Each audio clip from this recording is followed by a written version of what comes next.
जय हिंद बच्चों।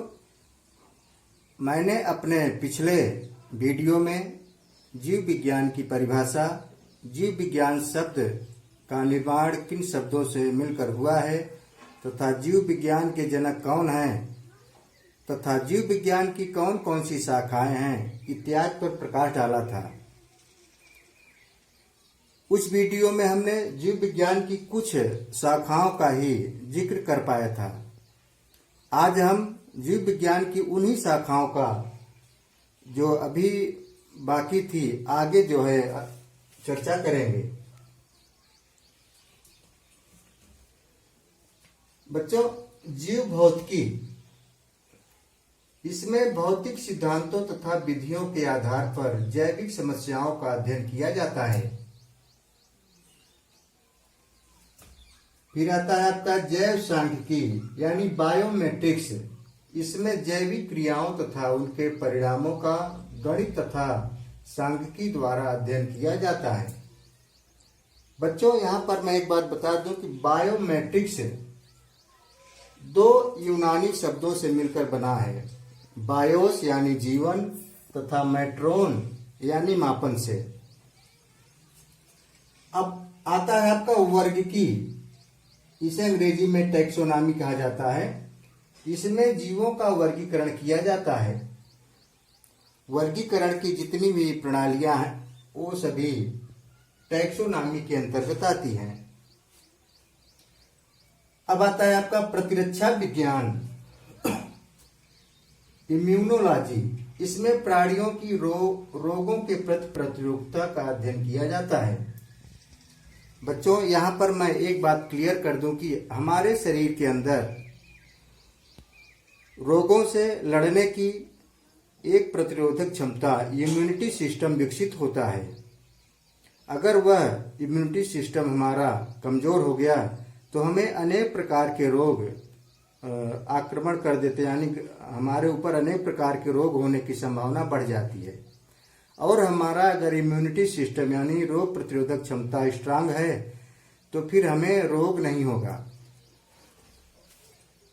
अब आता है आपका एथोलॉजी। इसमें प्राणियों के व्यवहार का अध्ययन किया जाता है। प्राणियों का उठना बैठना, उनका भोजन श्वसन आदि संबंधी क्रियाएं इसमें आती हैं। स्वपरिवेशी यानी यूथोनिक्स, इसमें मानव की वर्तमान पीढ़ी का अच्छे पोषण द्वारा सुधार किया जाता है। आप तो देखे होंगे कि अच्छे से जीवन, अच्छे से स्वास्थ्य के लिए आप सबको एक संतुलित भोजन की आवश्यकता होती है। अगर आप संतुलित भोजन नहीं कर रहे हैं तो आप कहीं न कहीं कुपोषण के शिकार होते हैं और आपकी शारीरिक जो क्रियाएं हैं बाधित होती हैं। अब आता है आपका जीवाश्मिकी, पेलियंटोलॉजी। इसमें जीवधारियों के जीवाश्म तथा विभिन्न कालों का अध्ययन किया जाता है। बच्चों, जीवाश्म प्राचीन से प्राचीन काल यानी कि लाखों करोड़ों वर्ष पहले धरती पर जो जीव थे आज विलुप्त हो गए हैं, लेकिन धरती के अंदर, चट्टानों के अंदर उनके जीव के अवशेष मौजूद हैं। उन्हीं अवशेषों को जीवाश्म कहा जाता है। डायनासोर धरती से विलुप्त हो चुके हैं, लेकिन डायनासोरों के जीवाश्म से हमें पता चलता है कि डायनासोर कभी हमारी धरती पर थे।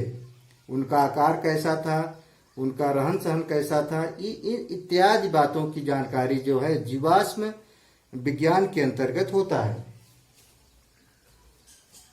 अब पारिस्थितिकी यानी इकोलॉजी। इसमें जीवों के उनके वातावरण से संबंधों का अध्ययन किया जाता है। हम जिस पर्यावरण में रहते हैं वहाँ जीवों का जैविक और अजैविक घटकों का क्या संबंध है, उनमें से अगर एक की कमी होती है तो दूसरा भी प्रभावित होता है। इन सब चीजों को पारिस्थितिक तंत्र यानी इकोलॉजी के अध्ययन से पता चलता है। उद्यानिकी, हॉर्टिकल्चर। इसमें उद्यानों में फल, सब्जियों, सजावटी पौधों तथा पौधों के संवर्धन का अध्ययन किया जाता है। बच्चों, अब आ रहा है पुष्प कृषि यानी फ्लोरिकल्चर। इसमें सजावटी फूलों के संवर्धन का अध्ययन किया जाता है। आप देखे होंगे आजकल फूल व्यवसाय काफी प्रगति पर है, कारण उनका मंदिरों, मस्जिदों, गुरुद्वारों आदि में बहुत भारी मात्रा में डिमांड है। फूल न सिर्फ मंदिरों में, मस्जिदों में पूजा सामग्री के रूप में इस्तेमाल किया जाता है, बल्कि फूलों से आजकल बहुत सी औषधियां भी तैयार की जाती हैं। जैसे इत्र का निर्माण गुलाब और अन्य फूलों के रसों से किया जाता है।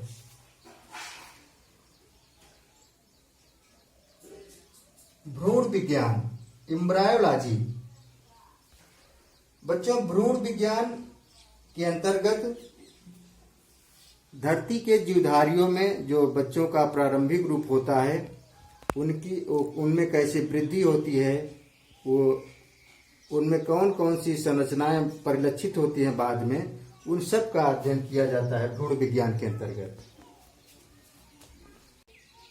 जीव विज्ञान की शाखा की अगली कड़ी में हम अब आगे चलते हैं। पेशी विज्ञान यानी सार्कोलॉजी। इसमें पेशियों का अध्ययन किया जाता है। जानकारी के लिए बता दें कि हमारे शरीर में जितनी भी गतियां होती हैं वो सभी मांसपेशियों की वजह से ही होती हैं। और ये मांसपेशियां 3 प्रकार की होती हैं: ऐच्छिक, अनैच्छिक और हृदपेशी। इसका जिक्र हम आगे करेंगे। फिलहाल अभी हम जीव विज्ञान की शाखाओं की चर्चा कर रहे हैं, तो फिर आगे बढ़ते हैं। अब आता है मत्स्य विज्ञान। मत्स्य विज्ञान यानी इक्थियोलॉजी। इस विज्ञान के अंतर्गत संसार में पाई जाने वाली समस्त मछलियों का अध्ययन किया जाता है। अब आता है बच्चों जीवाणु विज्ञान यानी बैक्टीरियोलॉजी। इसमें जीवाणु का अध्ययन किया जाता है। जीवाणु अति सूक्ष्म जीव होते हैं। वैसे तो हमारी आंख से दिखाई नहीं देते, लेकिन ये हमारे जीवन को बहुत ज्यादा प्रभावित करते हैं। कुछ जीवाणु हमारे लिए हानिकारक होते हैं और कुछ जीवाणु लाभदायक। लैक्टोबैसिलस जीवाणु जहां दूध से दही बनाने का काम करता है, वहीं ट्यूबरकुलोसिस जीवाणु मनुष्यों में टीबी रोग उत्पन्न करता है। तो इस तरीके से हजारों ऐसे जीवाणु हैं जो कुछ फायदेमंद हैं और कुछ नुकसानदायक। उसी तरीके से बच्चों विषाणु विज्ञान। विषाणु विज्ञान को अंग्रेजी में वायरोलॉजी के नाम से जाना जाता है। इसमें विषाणुओं यानी वायरसों का अध्ययन किया जाता है। अभी हाल में कोरोना वायरस चल रहा है। इस कोरोना वायरस की वजह से पूरी दुनिया बहुत ही ज़्यादा प्रभावित हुई है। और इसके पहले कैंसर के वायरस, एड्स के वायरस और भी कई तरीके के वायरस फैले हुए थे, लेकिन तत्काल में जो वर्तमान में सबसे ज़्यादा मानव जीवन को प्रभावित किया है वो है कोरोना वायरस। तो इस विज्ञान में धरती पर पाए जाने वाले विषाणुओं यानी वायरसों का अध्ययन किया जाता है। अब सूक्ष्म जैविकी यानी माइक्रोबायोलॉजी। इसमें सूक्ष्म जीवों का अध्ययन किया जाता है। बच्चों, हमारे धरती पर कुछ ऐसे जीव हैं जिन्हें हम अपनी नंगी आंखों से नहीं देख सकते। उन्हें देखने के लिए हमें माइक्रोस्कोप की जरूरत पड़ती है। जैसे अमीबा है, पैरामीशियम है, यूग्लिना है और प्लाज्मोडियम हैं। तो इस तरीके के जो सूक्ष्म जीव हैं, इनका जो अध्ययन किया जाता है वो माइक्रोबायोलॉजी के अंतर्गत होता है। अब आता है कवक विज्ञान यानी माइकोलॉजी। इसमें कवकों का अध्ययन किया जाता है। आप बरसात में ढेर सारे कुकुर मुत्तों को उगते हुए देखा होगा। तो इन सब का अध्ययन कवक यानी माइकोलॉजी के अंतर्गत किया जाता है। पेलिनोलॉजी, इसमें परागकणों का अध्ययन किया जाता है। परागकण पुष्पों के नर भाग यानी पराग कोषों पर पाए जाने वाला एक सूक्ष्म कण होते हैं। इन्हीं कणों के माध्यम से पौधों में फल व बीज का निर्माण होता है। शरीर क्रिया विज्ञान, इसमें विभिन्न अंगों तथा अंग तंत्रों के कार्यों का अध्ययन किया जाता है। अब आता है बच्चों हीमेटोलॉजी, इसमें रक्त का अध्ययन किया जाता है। रक्त में क्या क्या अवयव हैं, कौन कौन से कण हैं, जैसे श्वेत रक्त कणिकाएं, लाल रक्त कणिकाएं, प्लेटलेट्स, प्लाज्मा इत्यादि सबका अध्ययन जो है हीमेटोलॉजी के अंतर्गत किया जाता है। अब पूरा वनस्पति विज्ञान यानी कि पेलियोबॉटनी, इसमें पौधों के जीवाश्मों का बनना तथा उनकी संरचना का अध्ययन किया जाता है।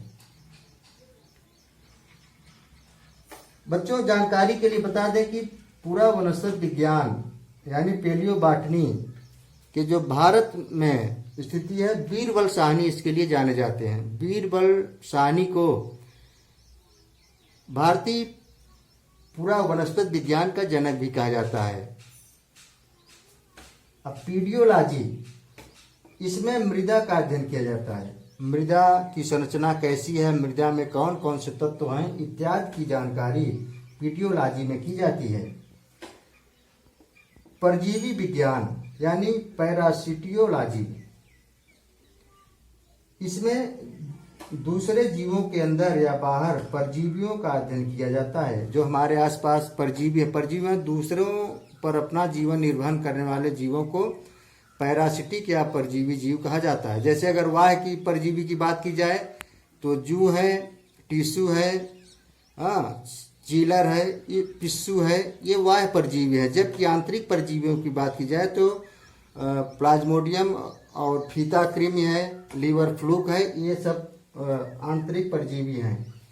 इसी तरीके से अस्थि विज्ञान, इसके अंतर्गत हड्डियों का विस्तृत अध्ययन किया जाता है, जिसमें अस्थि संरचना, कार्य, कठोरता आदि का अध्ययन किया जाता है। बच्चों मुझे उम्मीद है कि हमारा यह वीडियो आपको अच्छा लगा होगा। अब आप इसका विस्तृत अध्ययन करने के लिए एक बार इस पूरे का स्क्रीनशॉट ले लीजिए और अपनी उत्तर पुस्तिका में लिखकर इसका अच्छे से अध्ययन करिए।